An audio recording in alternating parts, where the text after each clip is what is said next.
You fit a description. Give me the ID or you coming with me. I haven't done anything. I'm not required to show you. Don't make this harder. Hands where I can see them and get the wallet out. Now. You really want my ID? Department of Justice, you still detaining me?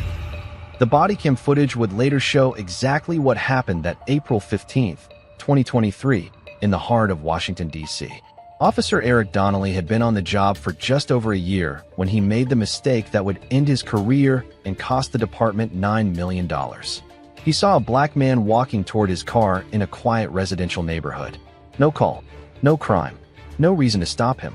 But Donnelly did, because in his mind, something looked off.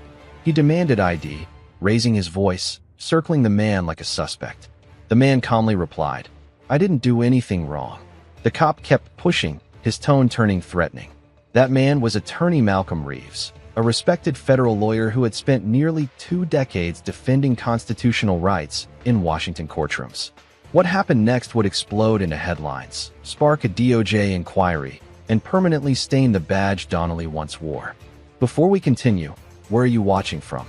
If this is your first time here, please hit that subscribe button. Stories like these need to be shared, and your support helps us bring more truth to light. Georgetown, Washington, D.C., 4:23 p.m. The Axon body camera shows a quiet residential street. Tree-lined, historic brownstones with iron gates. Cars parked along both sides. The kind of neighborhood where diplomats, lawyers, and politicians live. Where nothing dramatic happens. The afternoon light was soft. A few pedestrians walked past. A dog barked somewhere in the distance. Officer Eric Donnelly's patrol car moved slowly down the street, his bodycam capturing the steady rhythm of routine patrol. Then it stopped.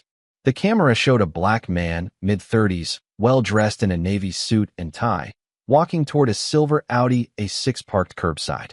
Briefcase in hand. Keys out. Moving with purpose. The bodycam audio captured Donnelly's voice, quiet, talking to himself. Let's see what this is about. There was no dispatch call, no radio alert, no reported crime. Just a black man walking to his car. And in Officer Eric Donnelly's mind, that was enough to warrant investigation. Attorney Malcolm Reeves had been with the U.S. Department of Justice for 17 years. 17 years working civil rights enforcement, constitutional litigation, and federal appellate cases. He'd argued before circuit courts. He'd defended voting rights, housing discrimination protections, and equal access to education. His colleagues called him brilliant. His opponents called him relentless. His record spoke for itself. Dozens of successful cases, multiple commendations, a reputation built on precision and principle. But that Thursday afternoon, Malcolm Reeves wasn't thinking about courtrooms or constitutional law. He was thinking about getting home. He'd just left a meeting at the Prettyman courthouse. His daughter had a soccer game at 6 p.m. His wife was making dinner. He wanted to change out of his suit, decompress, and be present for his family. He walked to his car, clicked the unlock button, and reached for the door handle. "Hey, where you headed?" Malcolm turned and saw the patrol car. The uniformed officer stepping out. The body camera light blinking red. His first thought was practical. Is there a security issue in the neighborhood? His second thought was cautious. Stay calm. Stay polite. This will be over in a minute. He didn't know it would be over in an hour, and that it would cost Officer Donnelly his career. Officer Eric Donnelly was 25 years old and had been with the Metropolitan Police Department of the District of Columbia for 13 months. 13 months of wanting to prove himself. 13 months of believing that assertiveness meant strength and that questioning people meant being thorough. His training officer had noted in evaluations. Officer Donnelly displays initiative but lacks discernment in determining when intervention is appropriate. Tends to initiate contact based on perception rather than observable facts. But Donnelly had been cleared for solo patrol anyway. That afternoon, he'd been driving through Georgetown when he saw Malcolm walking to his car. A black man, in a suit, in this neighborhood, getting into a luxury vehicle. Something about it didn't sit right with Donnelly. He couldn't articulate what. He couldn't point to any specific behavior that suggested criminality. But the image, a black man in Georgetown, alone, at an expensive car, triggered something in his mind. Not evidence. Not reasonable suspicion. Just a feeling that this person didn't belong. And Donnelly decided to act on that feeling. The bodycam captured Donnelly's approach. His posture was rigid. His hand near his belt. His expression set. "Where you headed?" Donnelly asked, his tone immediately sharp. Malcolm kept his voice calm. Just heading home, officer. Is there a problem? Can I see some ID? Malcolm frowned slightly. Can I ask why you're requesting identification? I'm conducting a check. ID, please. A check for what? I'm walking to my own car. Donnelly stepped closer. Is this your car? Malcolm's jaw tightened. Yes. It's registered in my name. You sure about that? And there it was. The implication. The assumption. Malcolm had spent his entire career defending people against exactly this kind of profiling. He knew the law. He knew his rights. And he knew what was happening. Officer, are you stopping me because you think I stole this car? I'm verifying ownership. Based on what? What did I do that gave you reasonable suspicion? Donnelly's tone hardened. Don't get smart with me. Show me your ID. I'm not being smart. I'm asking a legitimate question. What crime do you suspect me of committing? You're refusing a lawful order. It's not a lawful order if you don't have reasonable suspicion. And you don't.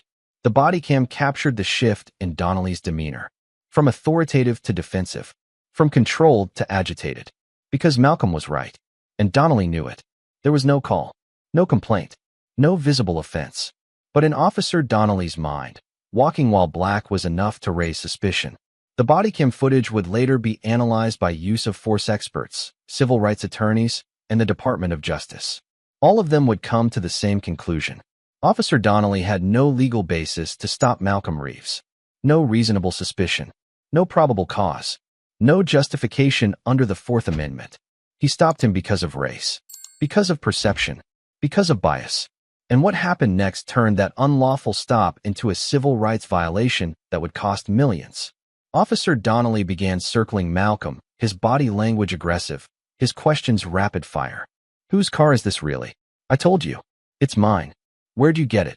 Malcolm's patience was wearing thin. I purchased it. With my own money. From a dealership. It's registered in my name. I have the title at home. You live around here? I live 3 blocks away. What do you do? I'm an attorney. Donnelly's expression shifted, not to understanding, but to skepticism. An attorney? Where? Department of Justice. Donnelly laughed. Short. Dismissive. Sure you are. Malcolm's voice stayed calm, but there was steel underneath.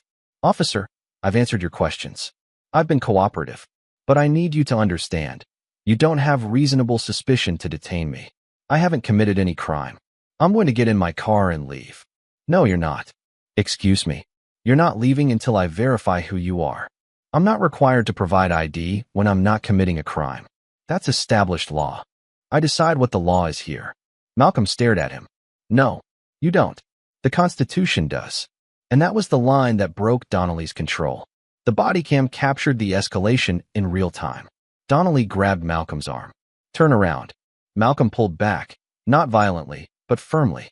Don't touch me. You're being detained. For what? Obstruction. Obstruction of what? I haven't obstructed anything.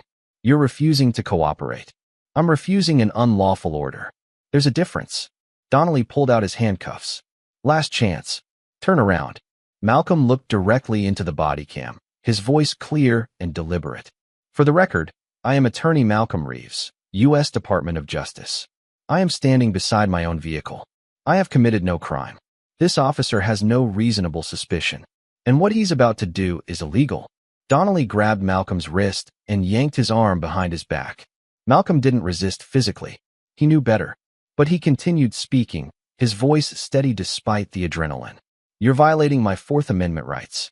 You're committing unlawful detention. And this is all being recorded. The handcuffs clicked into place. A few pedestrians had stopped to watch. One pulled out a phone and started recording. Donnelly pushed Malcolm against the car, his hands moving quickly, pat down, checking pockets. What are you doing? Malcolm asked. Search incident to arrest. You haven't arrested me. And even if you had, you need probable cause for a search. Donnelly's hand went into Malcolm's inside jacket pocket and pulled out a black leather wallet. He opened it and froze. The body cam captured the moment perfectly. Inside the wallet was a federal identification badge. Gold. Official. Department of Justice seal. Attorney Malcolm Reeves. Civil Rights Division. U.S. Department of Justice. Donnelly's breathing quickened. His hand holding the badge started to shake. Wait, what is this? Malcolm's voice was cold. That's my government ID. I'm an attorney with the Department of Justice. Like I told you. multiple times. Silence. The body cam audio captured Donnelly's whisper. Shit. Malcolm turned his head slightly, looking back at Donnelly. You just illegally arrested a federal attorney. On camera. With witnesses. For no crime. Based solely on the color of my skin. Donnelly stood frozen, still holding the badge, his mind clearly racing through the implications. Malcolm continued, his voice steady. You're going to uncuff me now, and then you're going to call your supervisor. Because what you just did is a federal civil rights violation, and I'm going to make sure everyone knows about it. Donnelly didn't move for several seconds. Then, slowly, he unlocked the handcuffs. Malcolm pulled his hands forward, rubbing his wrists where the metal had dug into his skin. He took his badge back and put it in his pocket. What's your badge number? Malcolm asked. Donnelly's voice was barely audible. 6-3-4-8. And your supervisor's name? Captain Reynolds. Malcolm pulled out his phone and started typing. I'm documenting everything. Date, time, location, your badge number, the witnesses. And I'm filing a formal complaint the moment I get home. A second patrol car pulled up. A more senior officer, Sergeant Patricia Monroe, stepped out and immediately sensed the tension. What's going on here? Monroe asked. Malcolm held up his Department of Justice badge. I'm Attorney Malcolm Reeves, DOJ Civil Rights Division. Your officer stopped me without reasonable suspicion, demanded ID without legal justification, and arrested me when I asserted my constitutional rights. The entire encounter is on his body camera. Monroe's expression shifted from confusion to alarm. She looked at Donnelly. Is this true? Donnelly stammered. I thought. Did you have reasonable suspicion to stop him? He was walking toward a car. That's not a crime. Did you have reasonable suspicion of criminal activity? Silence. Monroe turned to Malcolm. Attorney Reeves, I apologize. This should not have happened. Malcolm's voice was firm. An apology isn't enough. Your officer racially profiled me, violated my rights, and illegally arrested me. I want a formal investigation. I want disciplinary action, and I'm pursuing legal action. Monroe nodded grimly. You have every right to do so. I'll personally ensure this is reported to Internal Affairs. Malcolm looked at Donnelly one more time. You saw a black man in a suit and assumed I was a criminal. You didn't see a federal attorney. You didn't see someone who spent 17 years defending civil rights. You just saw my skin color. And you acted on your bias. Donnelly couldn't meet his eyes. Malcolm got into his car and drove away, his hands still shaking with adrenaline and anger, leaving Donnelly standing on the street, realizing that his 13-month career was effectively over. By 9 p.m., the footage had leaked. Not the body cam. That was being held by Internal Affairs. But the witness cell phone video, shot from across the street, showing the handcuffing, the search, Malcolm's calm statements, Donnelly's realization. By midnight, it was on social media. Clips circulating on Twitter under hashtag Justice for Malcolm. Reshared on Instagram, TikTok, Facebook. By the next morning, it was on the news.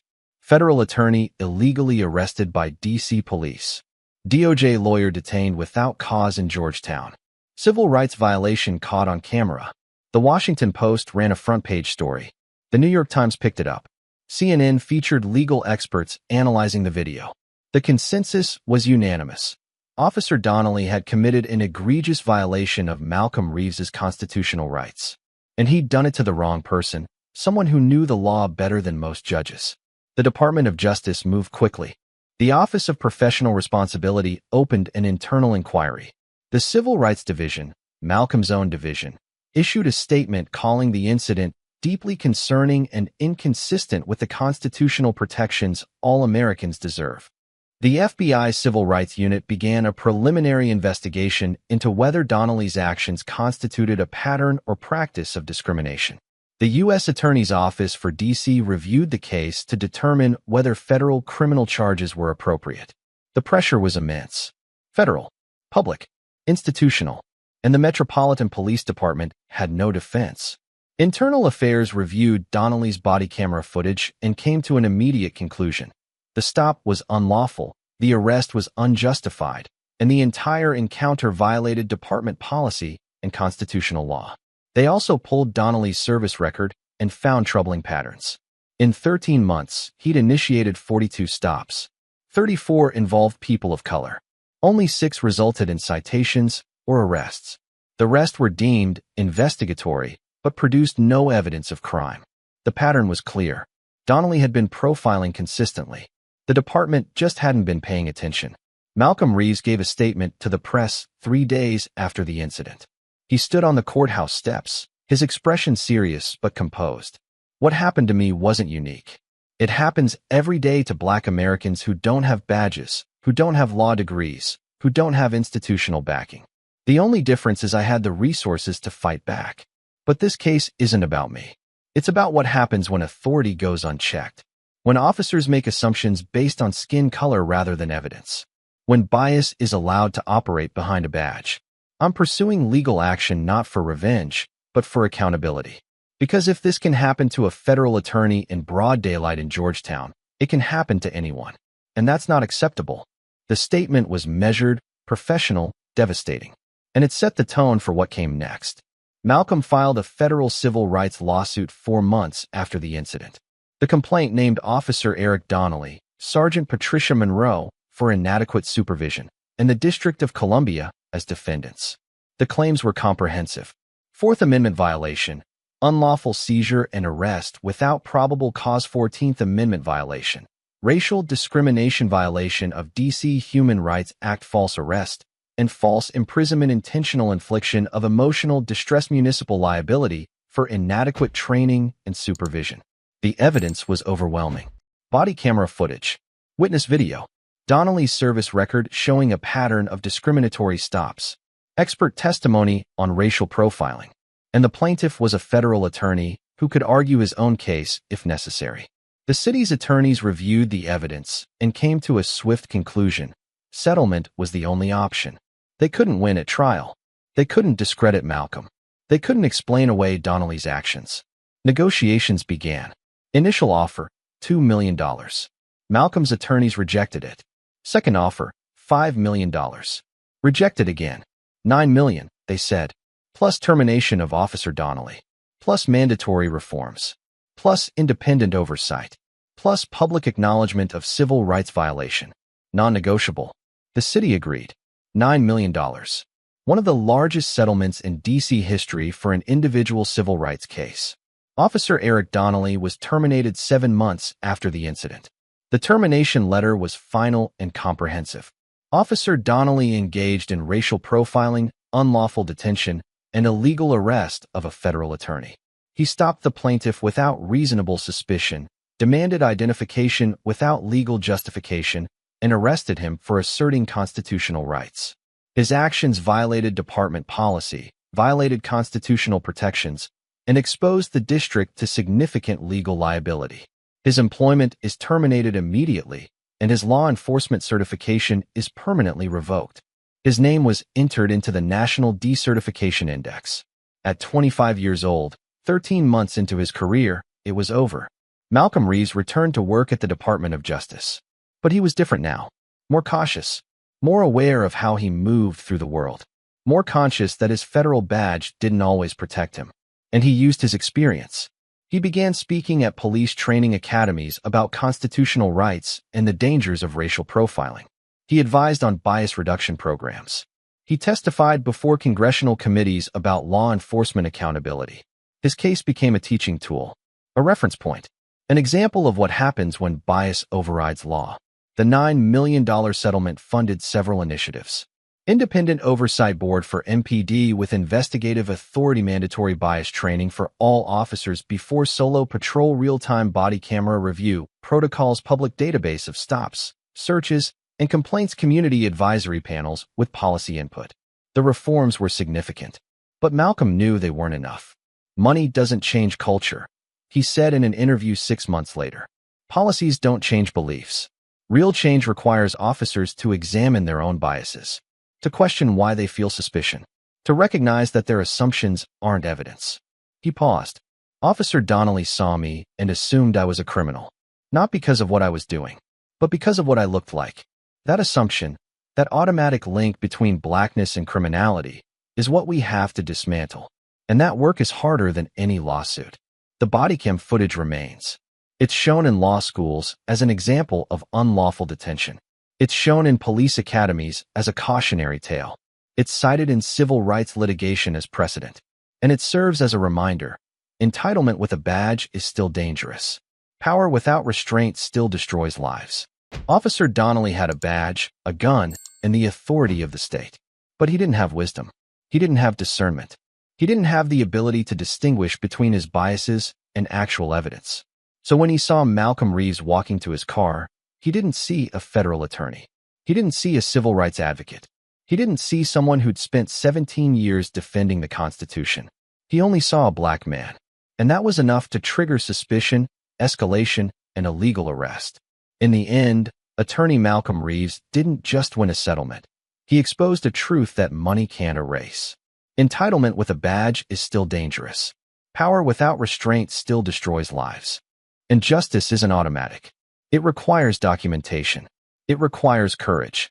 It requires people like Malcolm who refuse to accept that their rights can be violated simply because of the color of their skin. Justice isn't revenge. It's accountability. And sometimes, it takes a camera and the courage to say no to prove it.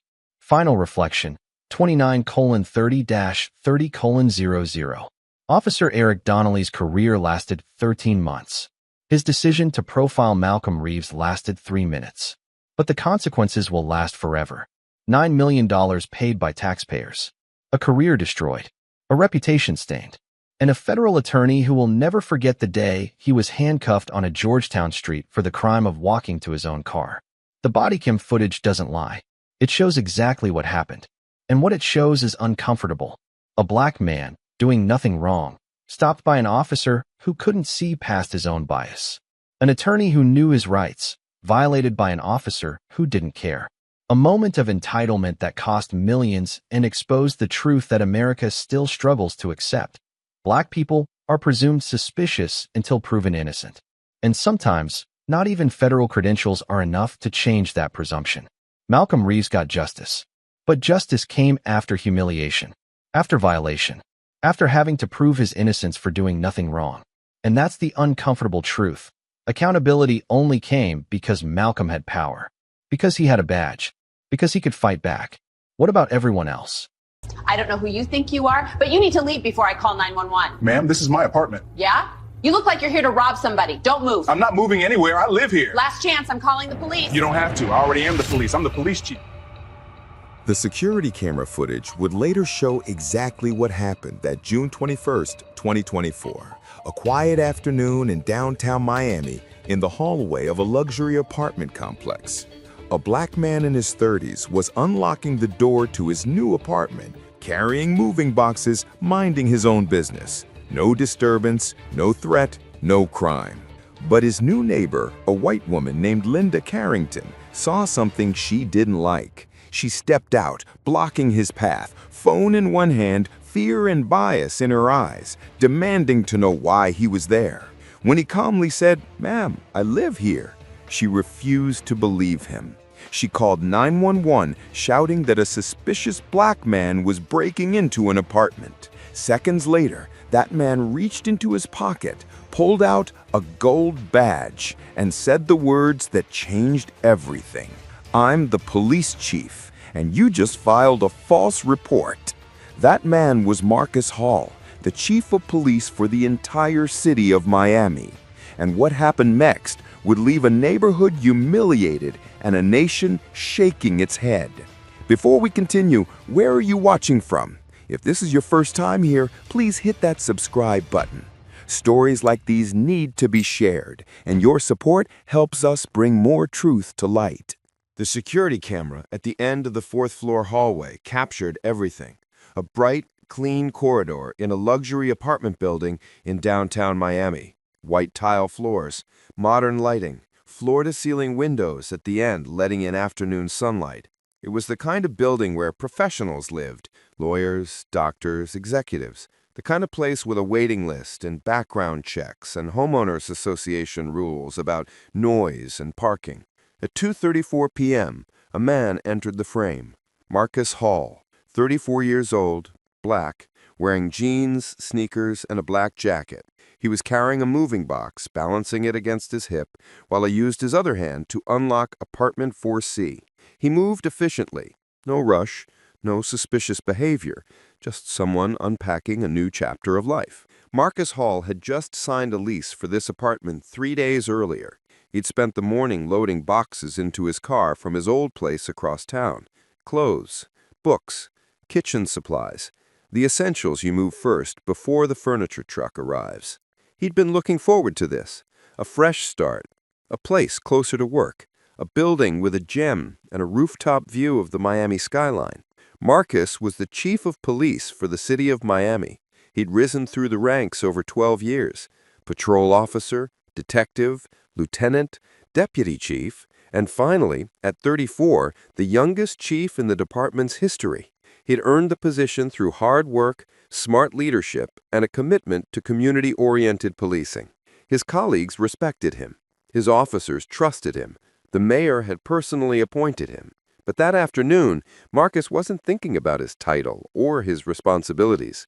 He was thinking about where to put his couch and whether he'd need to buy curtains for the living room windows. He set the box down inside his apartment and headed back to the elevator to grab more. He didn't notice the woman watching him from across the hall. Linda Carrington had lived in apartment 4D for 3 years. She was 42, worked in marketing, and she considered herself a concerned neighbor. She knew everyone on the floor. She organized holiday parties. She reported maintenance issues to the building manager. And she noticed when something seemed off. That afternoon, she'd heard movement in the hallway, footsteps, the sound of boxes being moved. She'd glanced through her peephole and seen a black man unlocking the apartment across from hers. Apartment 4C had been vacant for 2 months. She'd heard it was finally leased, but she hadn't been informed about the new tenant. The building manager usually sent an email. Linda stepped out into the hallway, coffee mug in hand, and watched as Marcus returned with another box. "Excuse me," she called out. "What are you doing here?" Marcus stopped and turned, surprised. "Good afternoon. I live here." "No, you don't. I know everyone on this floor." "I just moved in today. Apartment 4C." She looked at him, then at the boxes, then back at him. Her expression shifted from curiosity to suspicion. "Do you have proof of that?" Marcus set the box down. "Proof? I have keys. I have a lease. I'm standing in my own apartment." "I've never seen you before."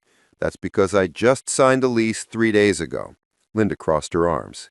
"I still don't believe you. Let me see some ID."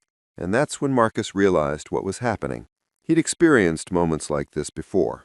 Not often, but enough to recognize the pattern. A black man in a space where someone didn't expect to see him. Automatic suspicion. Demands for proof of legitimacy. He took a slow breath. "Ma'am, you don't have the right to ask me for ID. I live here. That's all you need to know." Linda's jaw tightened. "Well, we'll see about that." She pulled out her phone and stepped back toward her door, keeping her eyes on Marcus. Marcus watched Linda dial, his expression neutral, but his mind racing. He knew what was happening. He'd seen it countless times in his career. Citizens calling 911 not because of actual criminal activity, but because of perception. Because someone didn't look like they belonged. He'd responded to calls like this as a patrol officer, investigated complaints like this as a detective, reviewed policies around them as chief, but he'd never been on the receiving end. Not like this. Linda spoke into her phone, her voice loud enough for Marcus to hear. "Yes, hi, I need police. There's a black man trying to break into an apartment on the 4th floor of my building. He won't show ID. I don't know who he is." Marcus closed his eyes briefly. Break into an apartment. He had keys. He'd unlocked the door with his own keys. On camera. "Ma'am," he said calmly, "I'm not breaking in. I live here. You're filing a false report." Linda ignored him, continuing her call. "He's aggressive. I feel threatened. Please send someone quickly." "I'm not being aggressive. I'm standing here with a moving box." The dispatcher's voice was faint, but audible through Linda's phone. "What's your address?" Linda provided it. "4th floor, apartment 4C. Hurry." Marcus rubbed his temple. He could de-escalate this. He could pull out his badge right now and end it. But part of him, the part that had spent 12 years navigating bias, the part that was tired of having to prove he belonged everywhere he went, wanted to see how far she'd take it. So he waited. "The police are on their way." Linda said, her tone triumphant. "You'll regret this when they get here." Marcus looked directly at her. "You're right about that." The security camera caught the tension. Linda standing near her door, phone still in hand, eyes fixed on Marcus. Marcus standing calmly near his apartment, arms crossed, expression unreadable. Neither spoke. The silence stretched. In the distance, sirens. Faint at first, then growing louder. Linda's confidence seemed to grow. She'd call the police. Help was coming. The suspicious man would be dealt with. Marcus remained still, his jaw tight, his patience wearing thin. A minute later, the elevator dinged. The building's security guard, Rafael Torres, stepped out. He was in his late 50s, had worked the building for 8 years, and had a reputation for being reasonable and professional. "What's going on here?" Torres asked, looking between Linda and Marcus. Linda spoke first. "This man is trying to break into 4C. I called 911. Torres looked at Marcus. "Sir, do you live here?" "I do. I signed the lease 3 days ago. I have keys." Torres nodded. "Can I see them?" Marcus pulled out his key ring and held it up. "Apartment 4C. I can unlock the door if you'd like." Torres walked over and watched as Marcus unlocked the door, pushed it open, revealing moving boxes already inside. "Looks like he lives here," Torres said, turning to Linda. "But I didn't know—" "Ma'am, if someone has keys and is moving boxes into an apartment, they probably live there." Linda's face flushed. "I live just being cautious." "You are profiling," Marcus said quietly. "I was not—" "Yes, you were. You saw a black man and assumed I was a criminal. You didn't ask if I was a new tenant. You didn't check with the building manager. You just called 911. Torres shifted uncomfortably. "Sir, I understand your frustration, but what? She filed a false report. She accused me of breaking and entering when I'm standing in my own home." Linda's voice rose. "I had every right to be concerned." "No, you had bias, and you weaponized 911 because of it." The sirens stopped. 2 Miami police officers were about to arrive in the building. Marcus reached into his jacket pocket. "Linda, what are you doing?" Marcus pulled out a gold badge and held it up where both Linda and Torres could see it. Chief of Police, City of Miami, Marcus Hall. The hallway went silent. Torres's eyes widened. "Chief Hall?" "Yes, Rafael. It's me." Linda's face drained of color. Her hand, still holding her phone, slowly lowered. You're the police chief?" "I am. And you just called 911 on me for moving into my own apartment." Her mouth opened, but no words came out. Marcus turned to Torres. "Call down to the officers arriving and let them know the situation is resolved. Tell them the chief is here and there's no emergency." Torres nodded quickly. "Yes, sir, right away." As Torres called down to the lobby, Marcus looked at Linda. "You made an assumption based on my skin color. You filed a false report. You wasted police resources, and you did it all because you couldn't imagine that a black man might live in your building." She stammered. I didn't mean—" "Yes, you did. You meant exactly what you did. You saw me and decided I didn't belong. That's bias, Miss Carrington, and it's dangerous." 2 Miami police officers stepped off the elevator. Officer James Rivera and Officer Sarah Chin, both familiar with their chief. They saw Marcus standing with his badge visible, Torres on his phone, and Linda looking like she wanted to disappear. Rivera stopped. "Chief?" "Rivera, Chen, false alarm. Miss Carrington here called 911 because she didn't believe I lived in this building." Chen glanced at Linda, then back at Marcus. "You're moving in here, sir." "I am. Signed the lease 3 days ago. Was carrying boxes when my neighbor decided I looked suspicious." Rivera tried to suppress a smile. "Understood, Chief. Do you need us to file a report?" "Yes. Document the false 911 call. Miss Carrington accused me of breaking and entering, which is a crime I wasn't committing. I want it on record." Linda's voice was small. "Chief Hall, I'm sorry. I didn't know." "You didn't know because you didn't ask. You assumed. and your assumptions put me in a position where I had to prove I belonged in my own home. I was just trying to keep the building safe. No, you were acting on bias. And if I wasn't who I am, if I'd been someone without a badge, without authority, this could have ended very differently. You know how many 911 calls like this turn into tragedies? How many black men get hurt or killed because someone assumed they were criminals? Linda looked down. I really am sorry. Marcus's voice softened slightly. Your apology doesn't undo what you did, but maybe it'll make you think twice before you dial 911 on someone who's just living their life. He turned to his officers. File the report. Send me a copy. And let dispatch know to log this as a false emergency call. Yes, sir.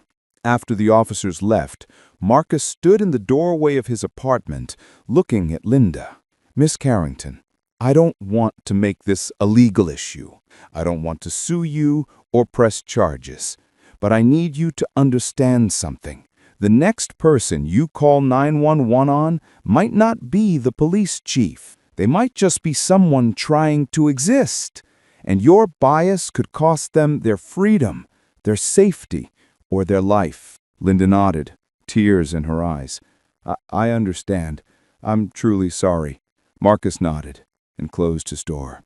Inside his apartment, surrounded by unpacked boxes, he sat on the floor and exhaled. He'd handled it professionally. He'd stayed calm. He'd used his position to de-escalate rather than escalate. But he was exhausted, not from moving, but from having to prove once again that he belonged.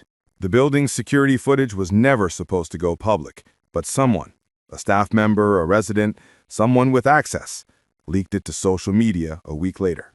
The 40-second clip showed everything.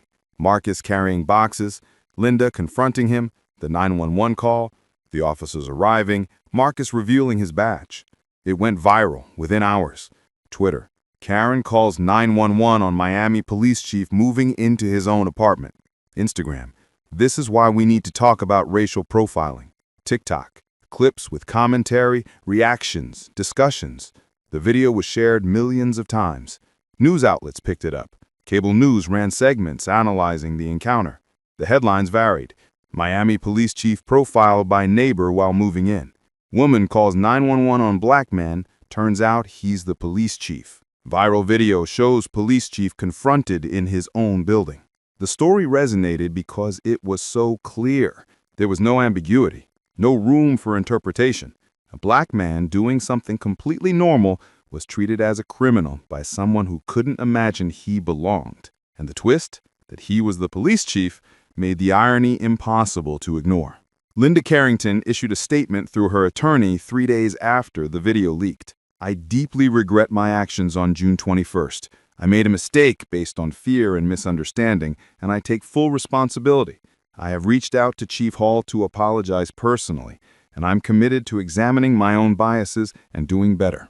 The statement was met with skepticism online. Fear and misunderstanding? No, racism. She's only sorry because he's the police chief. What about all the people she's done this to who weren't powerful?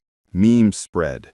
Linda Carrington became shorthand for weaponizing 911 against black people. She became the face of a problem that extended far beyond one hallway in Miami. Chief Marcus Hall held a press conference a week after the video went viral.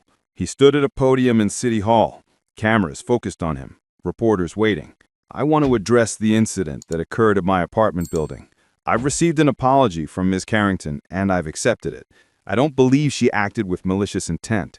I believe she acted from bias, the kind of unconscious bias that too many people carry without examining. He paused. But here's what concerns me. If I wasn't who I am, that call could have gone very differently.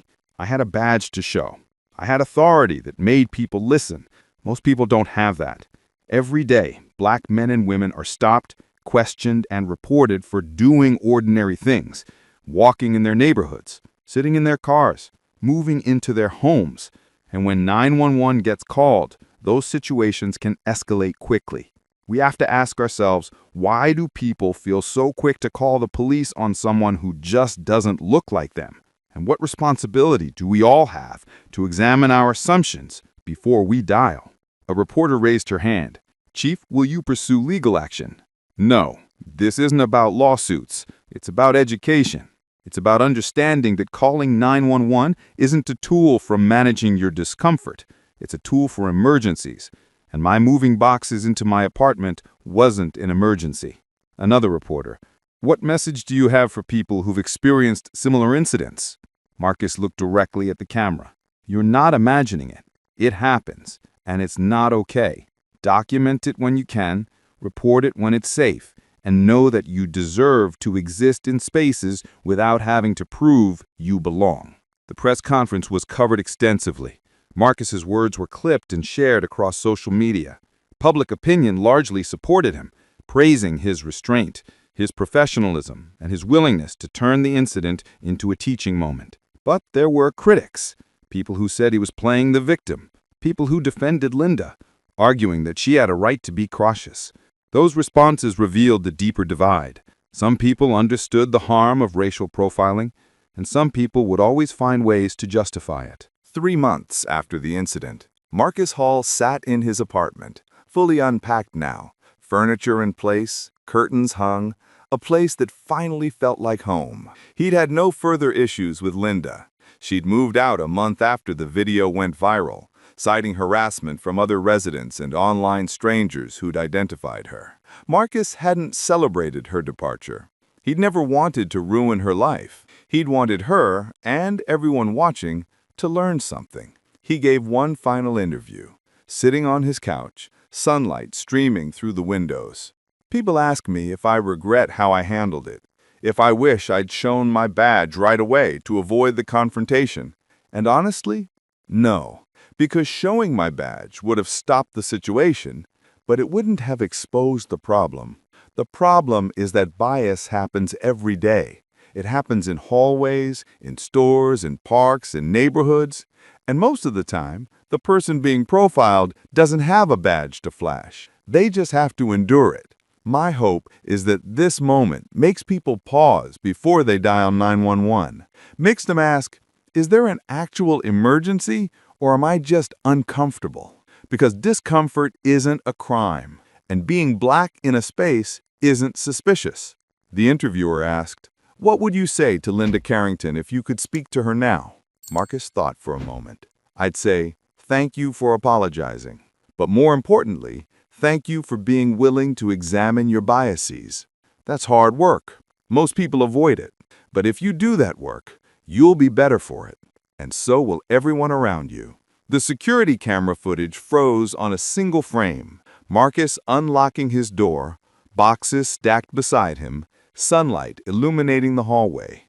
It was an ordinary moment, a man coming home. But it had become something more, a reminder that ordinary moments, for some people, are never guaranteed to stay ordinary. Because bias doesn't announce itself. It doesn't always look like hatred. Sometimes it looks like concern, like caution, like a phone call to 911. And that's what makes it so dangerous. Sometimes justice isn't a courtroom verdict. It's the quiet realization that the truth can't be profiled. Chief Marcus Hall didn't need to sue Linda Carrington. He didn't need to destroy her life. He just needed to show the world what bias looks like when it's captured on camera. And the world watched, learned, debated, reflected. Not everyone came away with the same lesson, but enough people did to matter. Because stories like this, uncomfortable, frustrating, infuriating stories, are the ones that force us to examine what we believe, what we assume, and what we're willing to change. Marcus Hall moved into his apartment. He unpacked his boxes, he lived his life. And the hallway that once echoed with suspicion and accusation now stands as a reminder. Belonging shouldn't require proof. And 911 isn't a tool for policing who you think belongs. Afternoon, ma'am. Can I ask what you're doing sitting out here? Afternoon, officer. I can't see you, sir, but I'm just waiting for the bus. What's that in your hand? Looks a lot like a weapon. No, sir. That's my walking stick. I'm blind. Still, it looks like a weapon to me. It's just a cane, sir. Helps me find the curb, not hurt anything. The body camera footage would later show exactly what happened that April 9th, 2023, on a sunny afternoon in Brooklyn, New York. A calm street corner, people walking by, the sound of buses in the distance. On a simple park bench sat Vanessa Green, a black woman in her late 30s. She wore dark sunglasses, held a white walking stick, and waited quietly for her bus. Moments later, a patrol car pulled up. An officer stepped out, hand resting on his holster, and called out, "Hey, what are you doing here?" Vanessa turned her head toward the voice. "Sir, I can't see you. I'm blind. I'm waiting for the bus." The officer glanced at her walking stick. "That looks like a weapon to me." Minutes later, that accusation would escalate into one of the most humiliating and costly mistakes in NYPD history. Before we continue, where are you watching from? If this is your first time here, please hit that subscribe button. Stories like these need to be shared, and your support helps us bring more truth to light. April 9th, 2023 started as an ordinary Sunday in Brooklyn. Vanessa Green had lived in Crown Heights her entire life, 37 years old, an elementary school teacher, a daughter, a friend. She'd lost her sight gradually over the course of 5 years, a degenerative condition that doctors couldn't stop, only slow down. By the time she turned 32, the world had faded to shapes and light, shadows and sounds. But Vanessa had adapted. She learned to navigate her neighborhood with precision, counted steps from her apartment to the bodega, knew which streets had the smoothest sidewalks, could identify the bus by the pitch of its engine before it even reached her stop. That Sunday, she was heading to her mother's house in Bed-Stuy. Same routine as always. Walk 3 blocks to Fulton Street, catch the B25, ride for 15 minutes, get off at the corner near the old church. Simple. She left her apartment at 2:30 p.m., white cane tapping rhythmically against the pavement. The sun was warm on her face. She could hear children playing basketball in the park across the street, someone's music drifting from an open window, the hum of the city that had always been home. She reached the bus stop at 2:41 p.m. The bench was empty. She sat down, folded her cane across her lap, and waited. The bus wouldn't arrive for another 12 minutes. She didn't know it yet, but she'd never board that bus. At 2:43 p.m., someone across the street made a phone call. Later, the caller would be identified as Patricia Holmes, a 62-year-old resident who'd lived in the neighborhood for 3 years. She told the 911 operator that there was a suspicious woman sitting on a bench with what looked like a metal rod or weapon. The dispatcher asked for more details. Holmes said the woman looked out of place and might be casing the area. The dispatcher noted the location and sent out a call to nearby patrol units. At 2:46 p.m., Officer Michael Trent heard the dispatch on his radio. He was 3 blocks away, sitting in his patrol car, finishing paperwork from a traffic stop. 25 years old, 8 months on the job, eager to prove himself. He'd been raised in Staten Island, joined the academy right out of college. His evaluations noted him as highly vigilant and proactive, words that sounded like compliments but often meant something else. He heard the words suspicious person and possible weapon, and his mind immediately shifted into high alert. This was his chance. He started the engine and headed toward Fulton Street. Vanessa sat on the bench, head tilted slightly, listening to the world around her. She heard footsteps approaching, heavy, deliberate, not the rhythm of someone passing by, someone walking toward her. She turned her head in the direction of the sound. "Hello?" she said. No response. The footsteps stopped about 10 feet away. Then a voice, sharp, authoritative. "Hey, what are you doing here?" Vanessa's stomach tightened. Something about the tone felt wrong, aggressive, accusatory. "Sir," she said carefully, "I can't see you. I'm just waiting for the bus." There was a pause. She could hear breathing. Close. Too close. "What's that in your hand?" the voice demanded. Vanessa looked down, even though she couldn't see what she was holding. "My walking stick," she said. "I'm blind, sir. I use it to navigate." Another pause. Then, "Looks like a weapon to me." Vanessa's heart dropped. Officer Trent's body camera captured everything. The footage shows him standing about 8 feet from the bench, hand resting on his holster, eyes locked on the white cane across Vanessa's lap. In the video, you can see other people walking by. A man with groceries, a woman pushing a stroller. Nobody looks concerned. Nobody looks twice at Vanessa. But Trent sees something different. He steps closer. "Ma'am, I need you to put that down." Vanessa's hands tighten around the cane. "Sir, this is my mobility aid. I need it to walk. I'm blind." "I understand that," though his tone suggests he doesn't. "But I received a call about a suspicious person with a weapon, and right now, you match that description." Vanessa's voice shakes slightly. "A weapon? It's a walking stick. It has a reflective strip. It's registered with the city. I need to verify that. How can I verify something I can't see?" "Ma'am, just cooperate." Vanessa takes a slow breath. She's been in uncomfortable situations with police before, stopped and questioned more times than she can count, but never like this. Never with this much hostility over something so fundamental to her existence. "Officer," she said, her voice steady despite her racing heart, "I'm telling you the truth. My name is Vanessa Green. I live 3 blocks from here. I'm a teacher. I'm waiting for my bus. This is my cane. I'm not doing anything wrong." Trent shifts his weight. His hand hasn't left his holster. "I'm going to need to see some ID. I don't carry a wallet when I travel alone. I keep everything on my phone. It's in my pocket. Don't reach for anything." "Then how do I show you ID?" The question hangs in the air. Across the street, a teenager named Marcus Riley is walking home from the corner store. He sees the patrol car, sees the officer standing over a woman on a bench. Something about the scene feels wrong. He pulls out his phone and starts recording. Officer Michael Trent had been taught to trust his instincts. At the academy, instructors drilled it into every recruit. If something feels off, it probably is. Better to be cautious than sorry. Better to investigate than ignore. But what they didn't teach, or didn't teach well enough, was how to distinguish between instinct and assumption, between caution and paranoia, between vigilance and prejudice. Standing on that street corner, looking at Vanessa Green, Trent's instincts were screaming.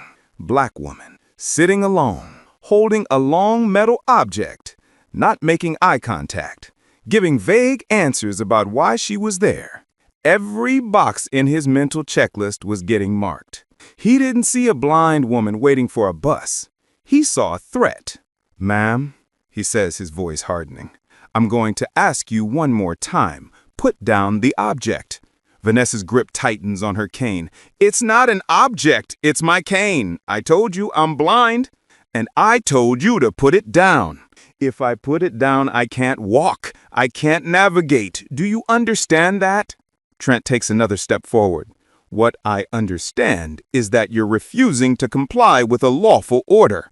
Vanessa's breath catches. This is escalating too fast. She can hear it in his voice, the shift from suspicion to anger. She knows this pattern. She's heard stories from friends, from family members, stories that don't end well. She tries a different approach, softer, calmer. "Officer, please, I'm not trying to be difficult. I'm just trying to explain. I'm visually impaired. This cane is essential for me. It's not a weapon, it's a tool. It's how I exist in the world." Her words are measured, patient. The kind of de-escalation she's had to learn because the alternative is too dangerous. But Trent doesn't hear patience. He hears resistance. "You're making this harder than it needs to be. I'm trying to make you understand." "I understand perfectly. Then why are you treating me like a criminal?" The question cuts through the moment. Trent's face flushes. "I'm not. You approached me with your hand on your gun. You demanded I put down my mobility aid. You accused me of carrying a weapon. All I'm doing is sitting on a bench waiting for a bus. So yes, you're treating me like a criminal." Across the street, Marcus is still recording. He zooms in, making sure the footage is clear. A woman walking her dog stops on the corner, watching. She pulls out her phone too. More people are starting to notice. Trent can feel eyes on him, can sense the shift in the atmosphere. He knows he's being watched, being recorded, and that knowledge makes him more defensive than less. "Ma'am, stand up." "Why?" Because I'm telling you to. That's not a reason. It's all the reason you need. Vanessa doesn't move. She can't see the officer's face, can't read his body language, can't gauge how close he is to doing something irreversible. All she has is his voice. And right now, his voice is telling her she's in danger. Officer, please, she says quietly. I'm scaring me. Then comply. I am complying. I'm sitting here. I'm talking to you. I haven't moved. What more do you want from me? I want you to follow instructions. His voice echoes down the block. People turn. Traffic slows. Trent realizes he's yelling. He tries to regain control, lowering his voice, but not his intensity. Last morning, he says, put down the stick and stand up. Now. Vanessa's hands are shaking. She can feel tears building behind her dark glasses, but she refuses to let them fall. Not here. Not in front of him. I can't stand without my cane, she says, her voice breaking slightly. Don't you understand? I can't see. For a split second, something flickers across Trent's face. Doubt, maybe, or recognition, but it passes too quickly. He reaches for his radio. Dispatch, I need backup at Fulton and Bedford. Subject refusing to comply. Copy that, Unit 12. Backup en route. She hears the radio crackle, hears the word backup, and knows this is about to get worse. Please, she whispers, please don't do this. But Officer Trent had already made his decision. He stepped forward, reaching for her arm, and that's when everything fell apart. Racist cop demands blind woman surrender her walking stick. Got slapped with $20 million lawsuit. Hook. The body camera footage would later show exactly what happened that April 9th, 2023, on a sunny afternoon in Brooklyn, New York. A calm street corner, people walking by, the sound of buses in the distance. On a simple park bench sat Vanessa Green, a black woman in her late 30s. She wore dark sunglasses, held a white walking stick, and waited quietly for her bus. Moments later, a patrol car pulled up. An officer stepped out, hand resting on his holster, and called out, "Hey, what are you doing here?" Vanessa turned her head toward the voice. "Sir, I can't see you. I'm blind. I'm waiting for the bus." The officer glanced at her walking stick. "That looks like a weapon to me." Minutes later, that accusation would escalate into one of the most humiliating and costly mistakes in NYPD history. Before we continue, where are you watching from? If this is your first time here, please hit that subscribe button. Stories like these need to be shared, and your support helps us bring more truth to light. April 9th, 2023 started as an ordinary Sunday in Brooklyn. Vanessa Breen had lived in Crown Heights her entire life. 37 years old, an elementary school teacher, a daughter, a friend. She'd lost her sight gradually over the course of 5 years, a degenerative condition that doctors couldn't stop, only slow down. By the time she turned 32, the world had faded to shapes and light, shadows and sounds. But Vanessa had adapted. She learned to navigate her neighborhood with precision, counted steps from her apartment to the bodega, knew which streets had the smoothest sidewalks, could identify the bus by the pitch of its engine before it even reached her stop. That Sunday, she was heading to her mother's house in Bed-Stuy. Same routine as always. Walk 3 blocks to Fulton Street, catch the B25, ride for 15 minutes, and get off at the corner near the old church. Simple. She left her apartment at 2:30 p.m., white cane tapping rhythmically against the pavement. The sun was warm on her face. She could hear children playing basketball in the park across the street, someone's music drifting from an open window, the hum of the city that had always been home. She reached the bus stop at 2:41 p.m. The bench was empty. She sat down, folded her cane across her lap, and waited. The bus wouldn't arrive for another 12 minutes. She didn't know it yet, but she'd never board that bus. At 2:43 p.m., someone across the street made a phone call. Later, the caller would be identified as Patricia Holmes, a 62-year-old resident who'd lived in the neighborhood for 3 years. She told the 911 operator that there was a suspicious woman sitting on a bench with what looked like a metal rod or weapon. The dispatcher asked for more details. Holmes said the woman looked out of place and might be casing the area. The dispatcher noted the location and sent out a call to nearby patrol units. At 2:46 p.m., Michael Trent heard the dispatch on his radio. He was 3 blocks away, sitting in his patrol car, finishing paperwork from a traffic stop. 25 years old, 8 months on the job, eager to prove himself. He'd been raised in Staten Island, joined the academy right out of college. His evaluations noted him as highly vigilant and proactive, words that sounded like compliments but often meant something else. He heard the words suspicious person and possible weapon, and his mind immediately shifted into high alert. This was his chance. He started the engine and headed toward Fulton Street. Vanessa sat on the bench, head tilted slightly, listening to the world around her. She heard footsteps approaching, heavy, deliberate, not the rhythm of someone passing by, someone walking toward her. She turned her head in the direction of the sound. "Hello?" she said. No response. The footsteps stopped about 10 feet away. Then a voice, sharp, authoritative. "Hey, what are you doing here?" Vanessa's stomach tightened. Something about the tone felt wrong, aggressive, accusatory. "Sir, I can't see you.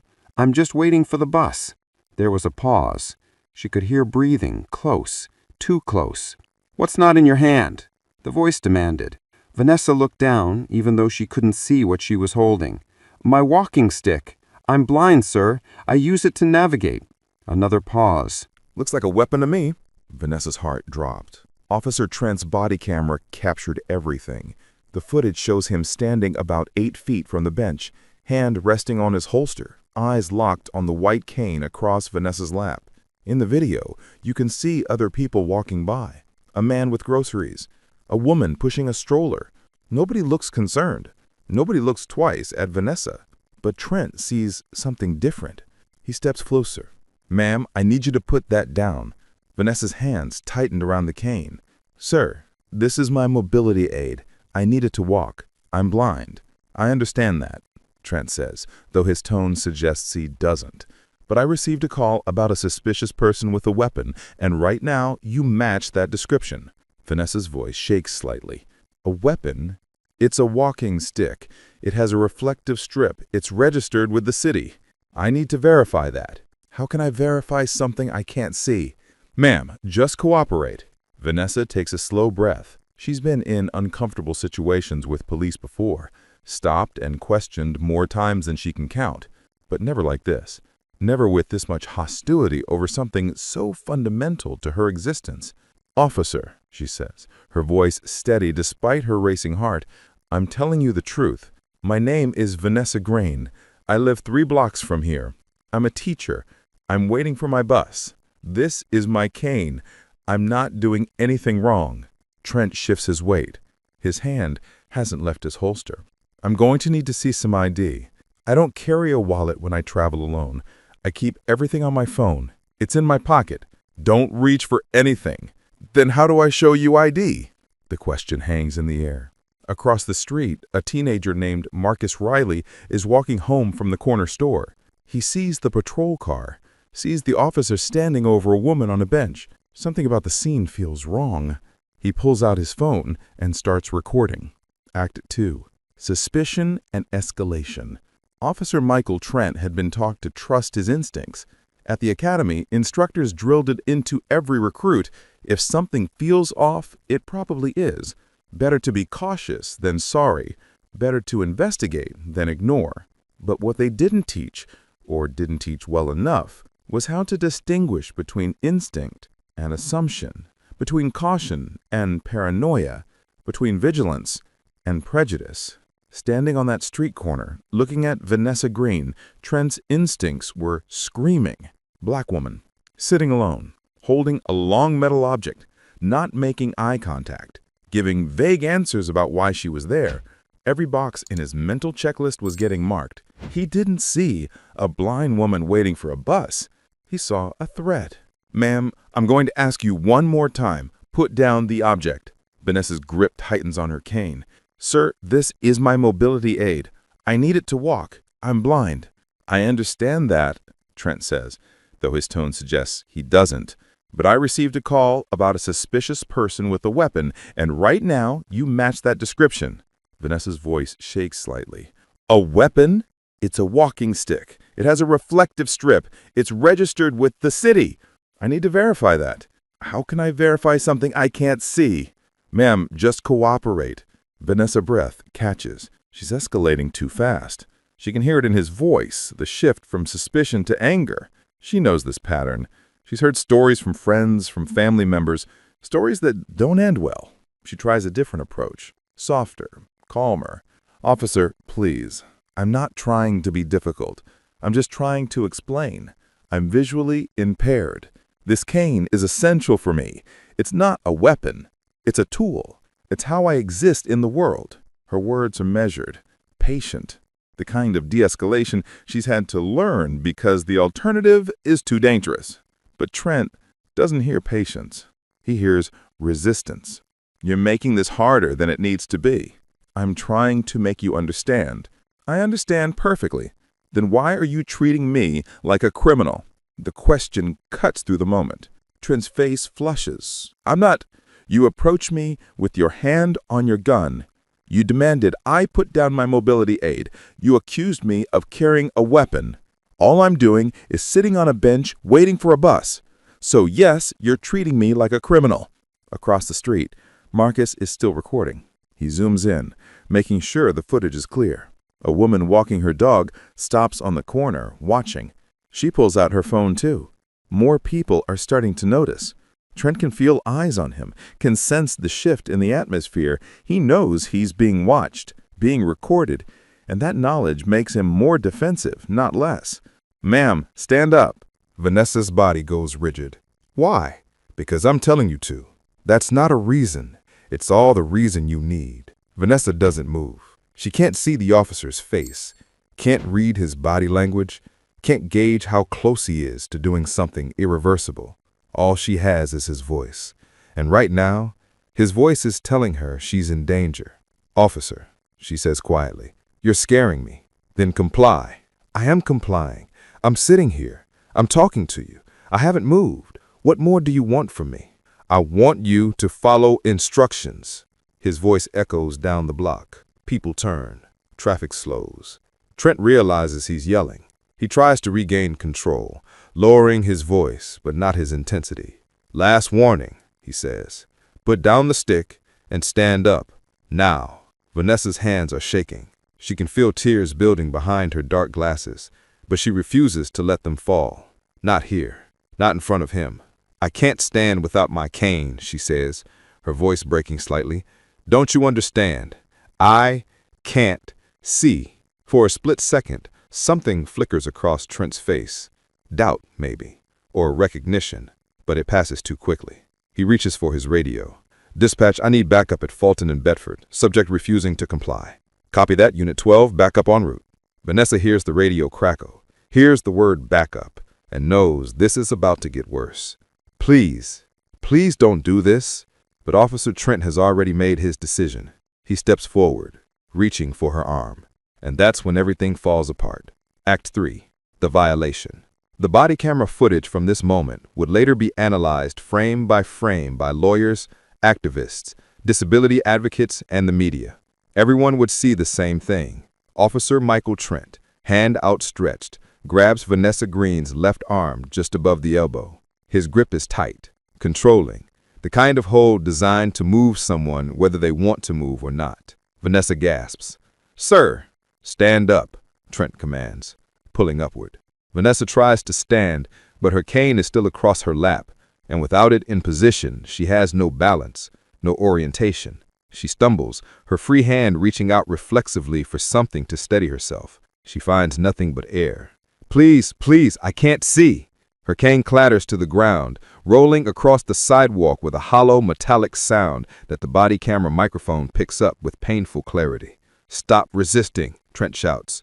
"I'm not resisting. You're hurting me." From across the street, Marcus's voice cuts through. "Yo, she's blind, man, she's blind." Another voice joins in. "Leave her alone." Trent ignores them. He's committed now. In his mind, he's crossed a threshold. If he backs down now, he looks weak. If he admits he made a mistake, he looks incompetent. So he doubles down. He pulls harder, trying to force Vanessa to her feet. She's crying now, tears streaming down her face behind her dark glasses. "You don't have to do this, officer," she says, her voice barely above a whisper. "I'm not a threat. I'm not dangerous. I'm just trying to catch a bus." For a moment, just a fraction of a second, Trent's hand loosens because he hears it, the raw truth in her voice, the absence of aggression, the presence of fear. He sees her face, really sees it, and realizes she's terrified, not defiant, not resisting, terrified. But the moment passes. His radio crackles. Backup is 2 minutes out. He needs this situation under control before they arrive. Needs to be able to say he handled it. Needs to justify the call he made. "Turn around," he says, reaching for his handcuffs. Vanessa's entire body goes stiff. "No, no, please. You're being detained for obstruction." "Obstruction of what?" "Turn around." Vanessa's hand brushes against Trent's badge as she tries to steady herself. Her fingers find the cold metal, the engraved numbers, the symbol of authority that's supposed to mean protection. She holds on to it for just a second, and in that second, she says something that will be quoted in every news article, every court document, every social media post about this incident. "You don't have to treat me this way, officer. I'm not a threat." Her voice is soft, pleading, human, and it breaks something in the people watching. The woman with the dog steps forward. "Hey, what the hell are you doing?" Marcus is still recording, phone raised high. "This is police brutality. Y'all seeing this?" More people gather, a small crowd forming on the corner. Witnesses. Trent realizes he's surrounded. Not physically. He's still the one with the badge and the gun. But socially, digitally. Every phone is a camera. Every camera is evidence. His hands drop from Vanessa's arm. She sinks back onto the bench, sobbing quietly, her hands searching the ground for her cane. Someone picks it up and hands it to her. A man's voice, gentle. "Here you go, miss. You okay?" Vanessa takes the cane, holding it against her chest like a lifeline. "Thank you," she whispers. Trent stands there frozen, his mind racing. He can hear his heartbeat in his ears, can feel the weight of the mistake settling on his shoulders. His radio crackles again. "Unit 12, backup is on scene." Another patrol car pulls up. 2 officers step out, taking in the scene. A crowd of people, phones recording, a woman crying on a bench, and Trent standing there looking like he's just woken up from a nightmare. One of the officers, a woman maybe 10 years older than Trent, approaches him. "What's going on here, Trent?" He opens his mouth, closes it, tries again. I thought she had a weapon." The senior officer looks at Vanessa, looks at the white cane with its reflective strip, looks at the dark glasses. "She's blind," the officer says quietly. Trent's voice cracks. I know now." The senior officer's expression hardens. "Get back to your vehicle." "But now." Trent walks back to his patrol car, his body camera still recording, capturing every humiliating step. The senior officer approaches Vanessa, kneeling down to her level. "Ma'am, I am so sorry. Are you hurt?" Vanessa shakes her head, even though her arm is throbbing where Trent grabbed her. "Can we call someone for you? Family? A friend?" "My mother," Vanessa says, her voice hollow. "I was going to see my mother." The officer helps Vanessa call her mother, who arrives 20 minutes later, furious and terrified. By then, Trent is long gone, back at the precinct, sitting in silence, staring at his hands, and Marcus's video is already uploading to Twitter. The video goes viral in 6 hours. By midnight, it has 3 million views. By Monday morning, it's on every major news network in the country. NYPD officer accuses blind woman's cane of being a weapon. Brooklyn woman assaulted by police while waiting for a bus. Another day, another case of racial profiling. The hashtags spread like wildfire. Hashtag her cane not a weapon and hashtag justice for Vanessa. Disability rights organizations issue statements. Civil rights groups demand accountability. The mayor's office scrambles to respond. The NYPD releases a statement Monday afternoon. We are aware of an incident involving a visually impaired citizen in Brooklyn. The matter is under internal review, and we are committed to ensuring accountability and transparency. The statement is met with immediate backlash. One Twitter user responds, "Under review, she's blind. He grabbed her. What is there to review?" Another, "This is what ableism looks like. This is what racism looks like. This is what happens when we don't train cops properly." By Tuesday, the story has reached national prominence. CNN runs a segment titled, "When Mobility Aids Are Mistaken for Weapons." Fox News brings in a panel to debate whether the officer acted reasonably. MSNBC interviews disability advocates who explain, with painful patience, what a white cane is and why it's protected under federal law. Vanessa Green doesn't speak publicly at first. She's too shaken, too exhausted. She stays home from work, stops answering her phone, sits in her apartment with the curtains drawn, replaying the incident over and over in her mind. Her mother, Lorraine, stays with her, makes her tea, holds her when she cries. "I just wanted to catch the bus," Vanessa says one night, her voice breaking. "I wasn't doing anything wrong." "I know, baby. I know." On Wednesday, Vanessa's attorney holds a press conference. His name is David Chen, a civil rights lawyer with a reputation for taking on high-profile cases against police departments. He stands at a podium outside the Brooklyn courthouse, Vanessa seated beside him, her mother on her other side. Chen speaks first. "My client, Vanessa Green, is a 37-year-old elementary school teacher. She is a beloved member of her community. She is blind, and on April 9th, while simply waiting for a bus, she was assaulted by Officer Michael Trent of the NYPD. He pauses, letting the weight of the words settle. Officer Trent approached Miss Green without cause. He demanded she surrender her mobility aid, a federally protected assistive device. When she explained that she was blind and needed her cane to navigate, he ignored her. He grabbed her. He tried to detain her. He treated her humanity as a threat. Chen's voice sharpens. This is not just about one officer's bad judgment. This is about a system that fails to train officers to recognize disability, that fails to protect the most vulnerable members of our society, that allows bias, racial bias, ableist bias to dictate who deserves dignity and who doesn't. He looks directly at the cameras. Today, we are filing a $20 million civil rights lawsuit against the City of New York and Officer Michael Trent. We are seeking not just compensation for Miss Green's trauma, but systemic reform. We are demanding mandatory disability awareness training for every officer in the NYPD. We are demanding accountability. The press erupts with questions. Chen raises a hand. Ms. Green would like to say a few words. Vanessa leans toward the microphone. Her hands are folded in her lap, her cane resting against her chair. She's wearing her dark glasses, but her face is visible, exhausted, emotional, but resolute. She speaks quietly, but every word carries weight. I didn't want this attention. I didn't want to be on the news.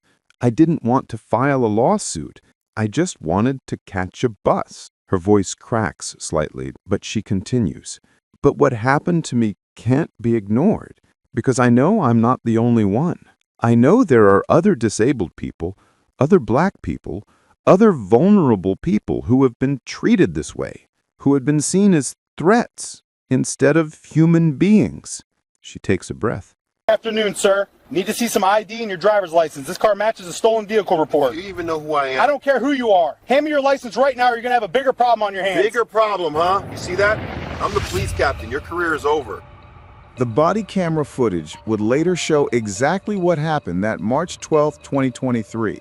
Just outside Atlanta, Georgia, a bright afternoon, quiet streets, sunlight glinting off parked cars. A black man sits calmly inside his sedan, parked along a residential curb. Moments later, a young white officer walks up, confident, stern, hand resting near his holster. He says the car matches the description of a stolen vehicle and demands ID. The man replies calmly, "Officer, I've done nothing wrong." The officer's tone sharpens, his voice rising, threats spilling out. When the driver still refuses, the officer reaches for his weapon. That's when the man in the car slowly pulls something from his pocket, a police badge. He looks the officer in the eye and says, "I'm Captain Raymond Cole, Atlanta PD, and your career just ended." What happened next would expose a department's training failure and change one rookie's life forever. Before we continue, where are you watching from? If this is your first time here, please hit that subscribe button. Stories like these need to be shared, and your support helps us bring more truth to light. March 12th started like any other Sunday in the Cascade Heights neighborhood of Atlanta. Captain Raymond Cole, a 22-year veteran of the Atlanta Police Department, had just finished a morning workout at his local gym. Still in civilian clothes, a simple gray polo and jeans, he pulled his unmarked gray sedan to the curb outside his sister's house.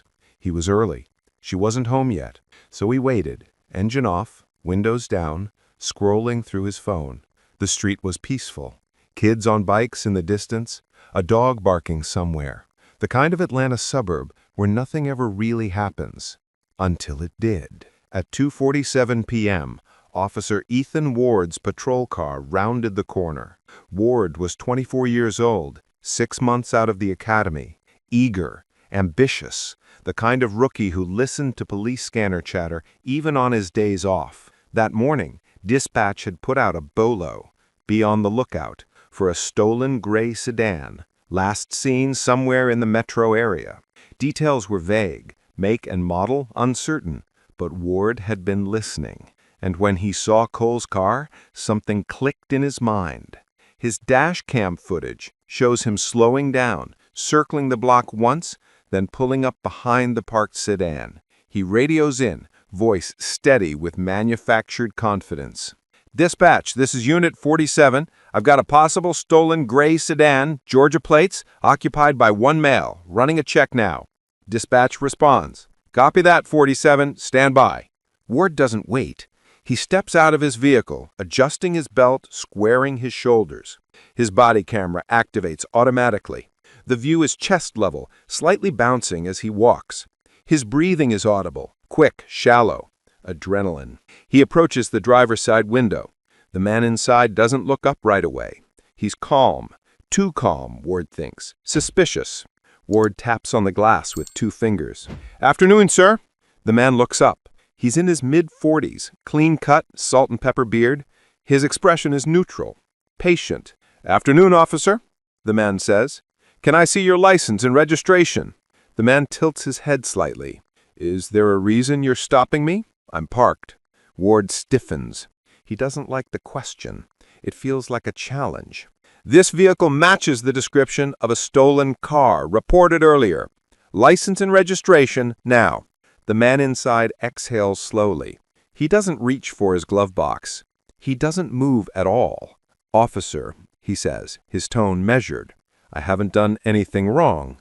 This is my car. I'm sitting here waiting for my sister." Ward's jaw tightens. His hand drifts toward his holster, not grabbing it, just resting near it. A gesture. A signal. "Sir, I'm not going to ask you again. And I'm not going to comply with an illegal stop." The words hang in the air. Ward's pulse quickens. He's been trained for this. Non-compliance, he thinks. Defiance. He circles around the front of the car, eyes scanning the interior, looking for something, anything. The man inside remains perfectly still. Ward's radio crackles. Dispatch comes back. "Unit 47, no match on those plates. Registered owner is a Raymond Cole, Atlanta address. No warrants." Ward ignores it.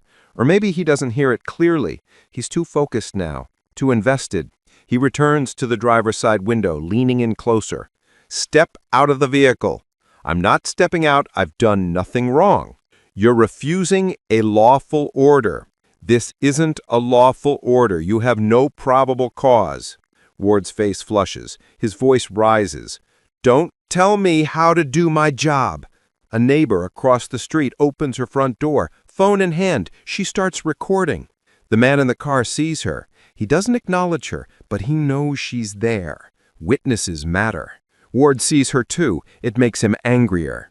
Sir, if you don't comply right now, I will forcibly remove you from this vehicle. The man meets his eyes through the window. His voice is calm, dangerously calm. Officer, you're making a mistake. The only mistake here is yours. Ward steps back, hand now fully on his holster. Last chance. Get out. Silence. Then, slowly, the man reaches for the door handle. The car door opens. The man steps out, hands visible, movements slow and deliberate. He's taller than Ward expected, 6'2", solid build, the kind of presence that fills space without trying. Ward takes a half step back, hands still on his weapon. Hands where I can see them, Ward says, voice tight. They are where you can see them, the man replies. Turn around, hands on the vehicle. The man doesn't move. He just stands there, looking at Ward. Not defiant, not scared, just waiting. Did you hear me? Ward snaps. I heard you. Then do it. A beat. The man sighs. You really don't want to do this. Do what? My job? No. Ruin your career. Ward's face twists. He hears arrogance, entitlement, everything he was taught to push back against. The kind of person who thinks they're above the law. Turn around. The man finally complies, placing his hands lightly on the roof of the car. But his posture is wrong. Not submissive, not tense, just tolerant. Ward moves in, reaching for his cuffs.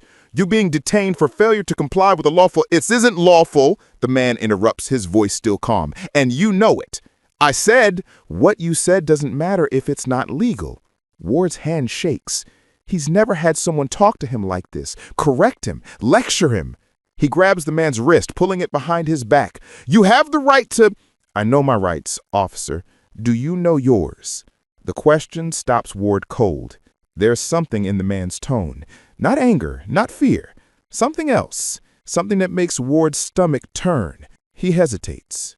The neighbor across the street is still filming. Her phone is raised high, angle clear. Ward can see her in his peripheral vision. He releases the man's wrist. Stay right there, Ward says, stepping back. He pulls out his radio. Dispatch, I need a supervisor at my location. Now. Copy 47. What's the situation? Ward pauses. He doesn't know how to answer that. He's supposed to say, suspect in custody, or traffic stop, or something procedural. But this doesn't feel like any of those things. Just send someone, he says. The man turns around slowly, hands still visible. You called for a supervisor. Good. That's the first smart thing you've done today. Ward's face burns. You think you're clever? I think you're out of your depth. Who the hell do you think you are? The man's expression doesn't change, but something shifts in his eyes. A flicker of something. Pity, maybe, or disappointment. That's the question, isn't it? He says quietly. Ward doesn't understand. He's losing control of the situation, and he knows it. His training is screaming at him. Secure the suspect, maintain authority, control the scene. But nothing is working. The man isn't acting like a suspect. He's acting like someone who knows exactly what's happening. And that terrifies Ward more than anything. Turn back around, Ward says, trying to regain his footing. Hands on the car. We're done with that. You don't get to decide when we're done. Actually, his tone sharpens for the first time. I do. The standoff stretches. Seconds feel like minutes. Ward's mind races. This was supposed to be simple. A stolen car. A routine stop. A chance to prove himself. But now it's spiraling. The neighbor is filming. The man is defiant. His supervisor is coming, and Ward has no idea what to say when they arrive. The man seems to read his mind. You can still walk this back, he says quieter now. Apologize. Say it was a misunderstanding. Move on. Ward's pride flares. I'm not apologizing for doing my job. Then you're not doing your job. You're abusing your authority.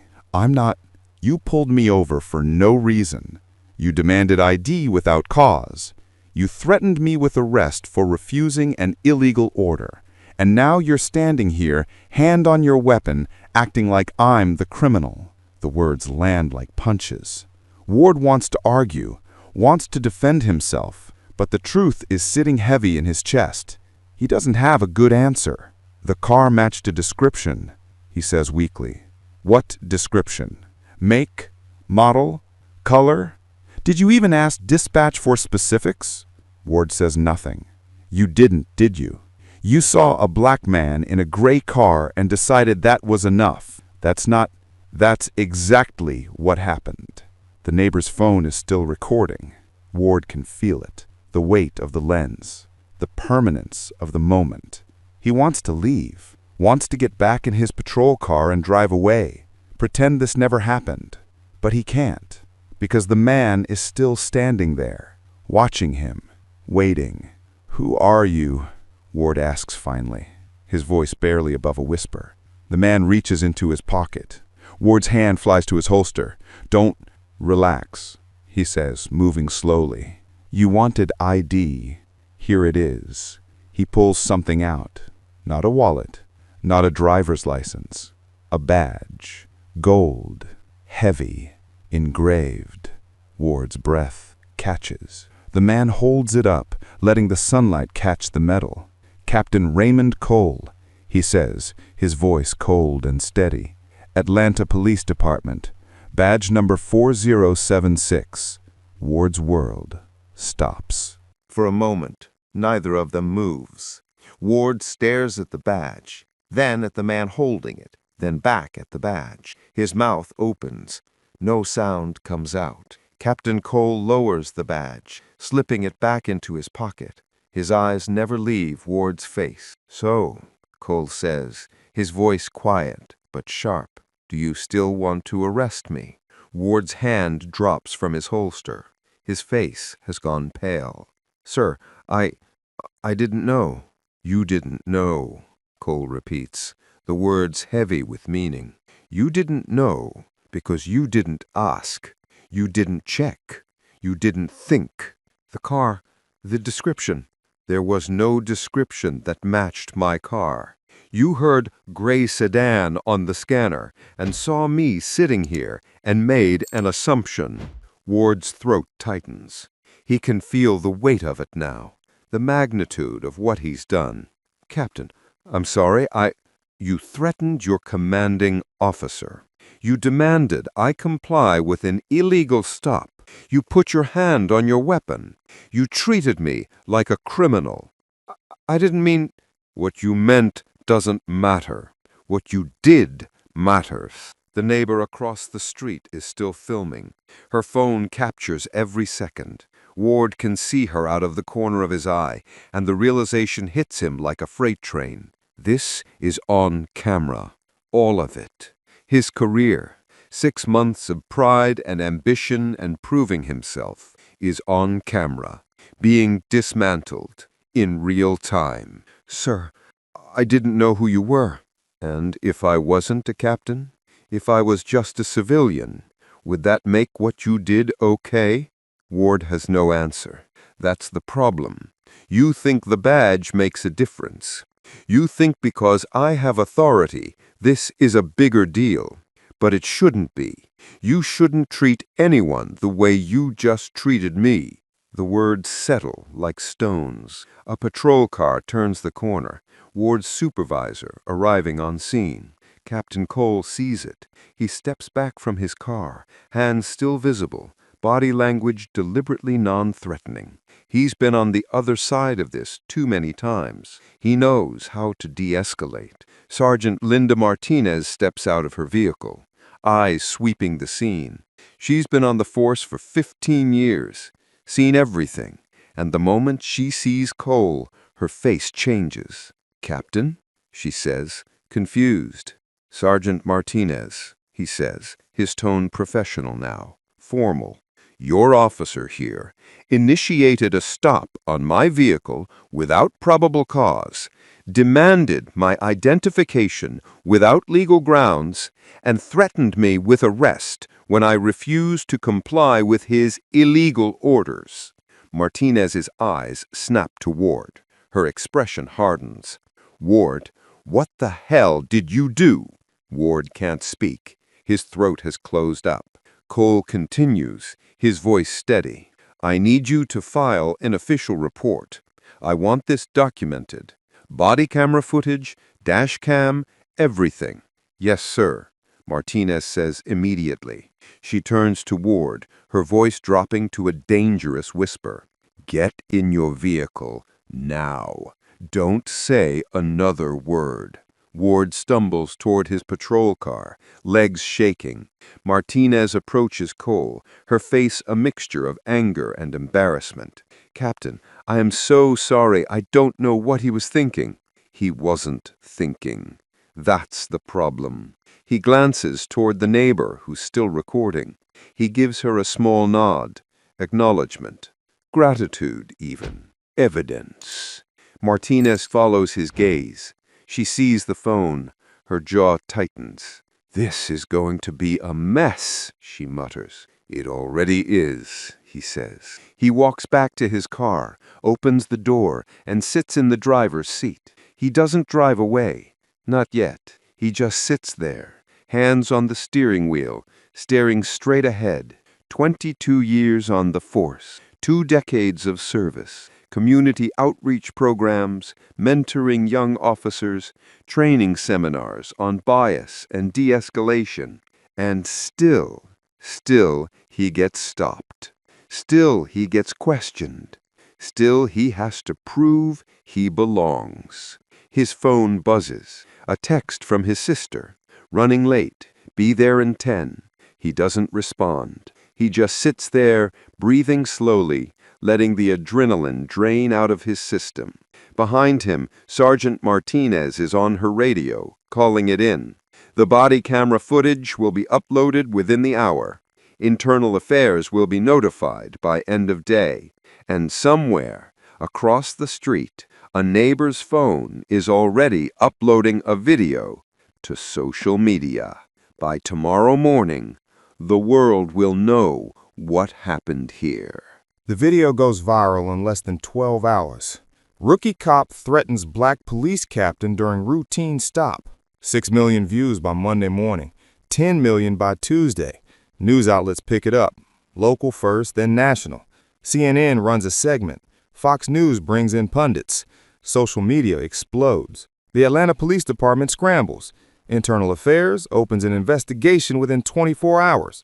Officer Ethan Ward is placed on administrative leave pending review. The body camera footage is analyzed frame by frame. Statements are taken. Protocols are reviewed. The mayor's office releases a statement. We are deeply troubled by the incident involving Captain Raymond Cole and Officer Ethan Ward. The Atlanta Police Department is committed to transparency and accountability. A full investigation is underway, and appropriate action will be taken. Captain Cole says nothing publicly. He shows up for work Monday morning, same as always. Sits at his desk, reviews reports, answers emails. Colleagues avoid eye contact in the hallways, unsure what to say. Some officers are angry at Ward for embarrassing the department, for making them all look bad. Others are defensive of a rookie who made a mistake, who was just trying to do his job.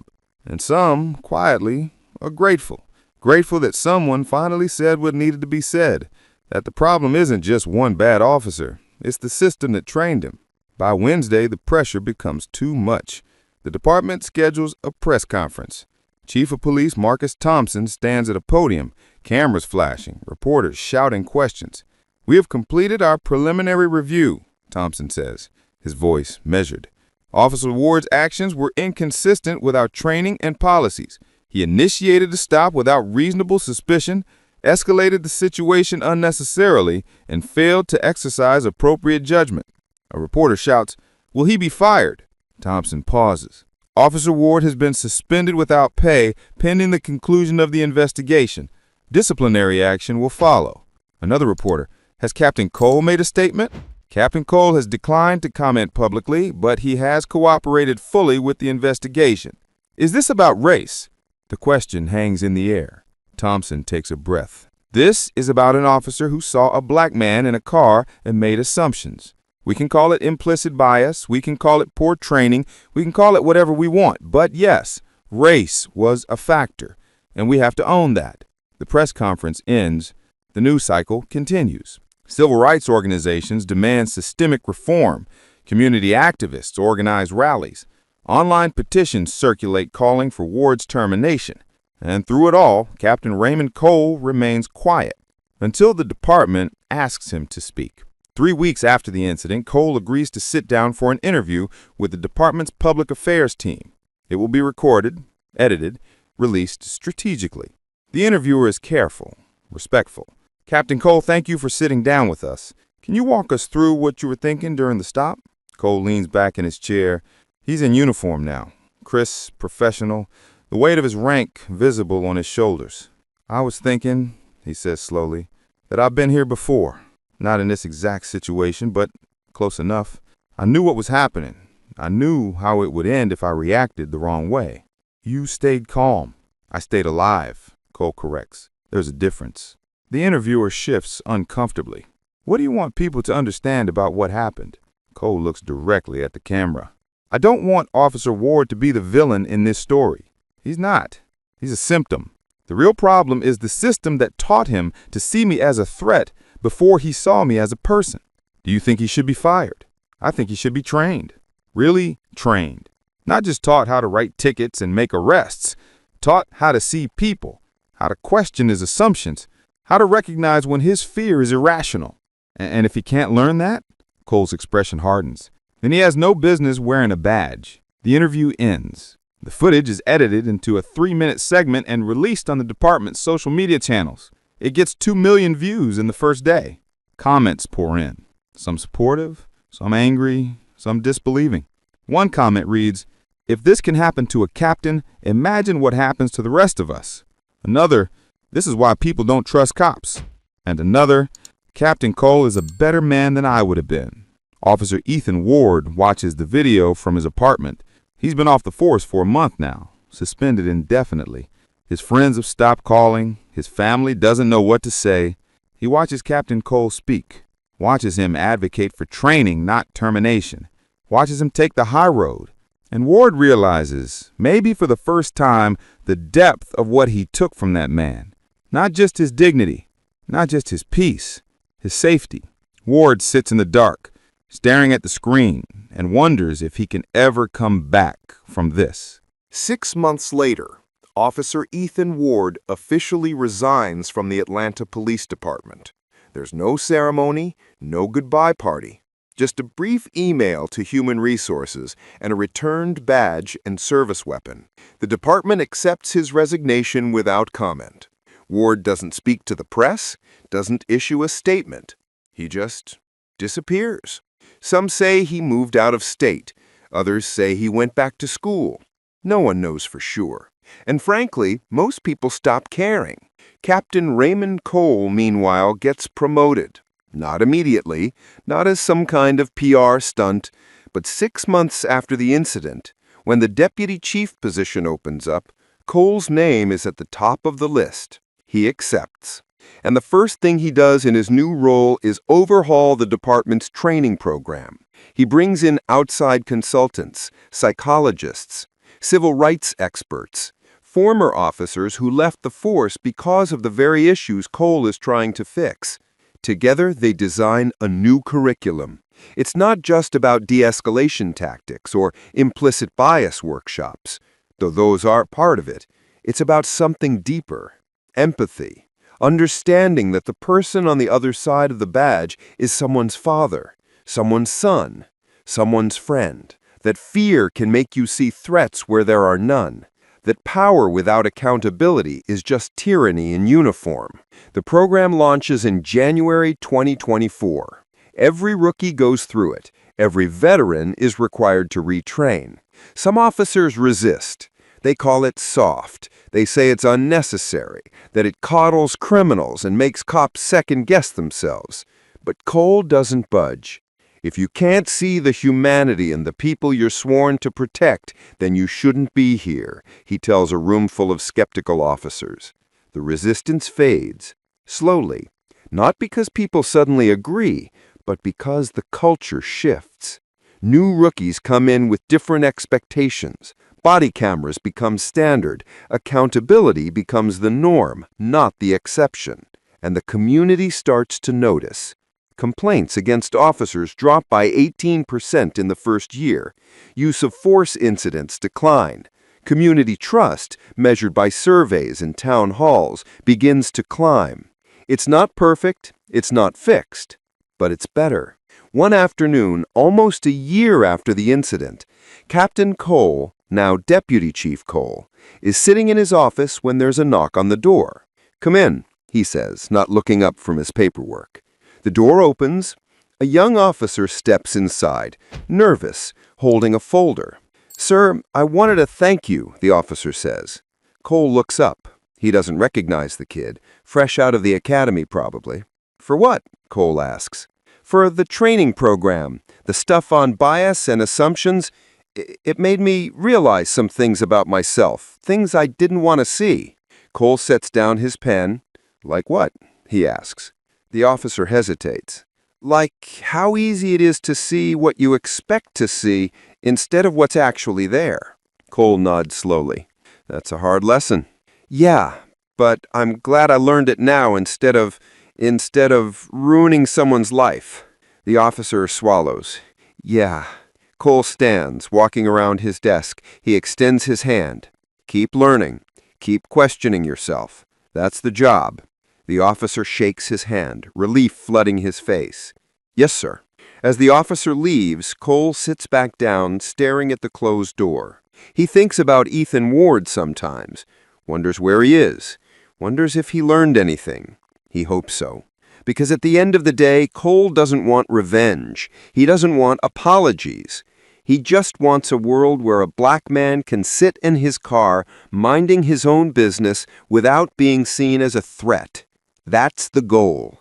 It's not complicated, but somehow it's still the hardest thing to teach. The body camera footage from that day in March 2023 is now used in police academies across the country, not as a cautionary tale about what not to do, though it is that, but as a case study in what happens when bias goes unchecked, when training fails, when power is misused.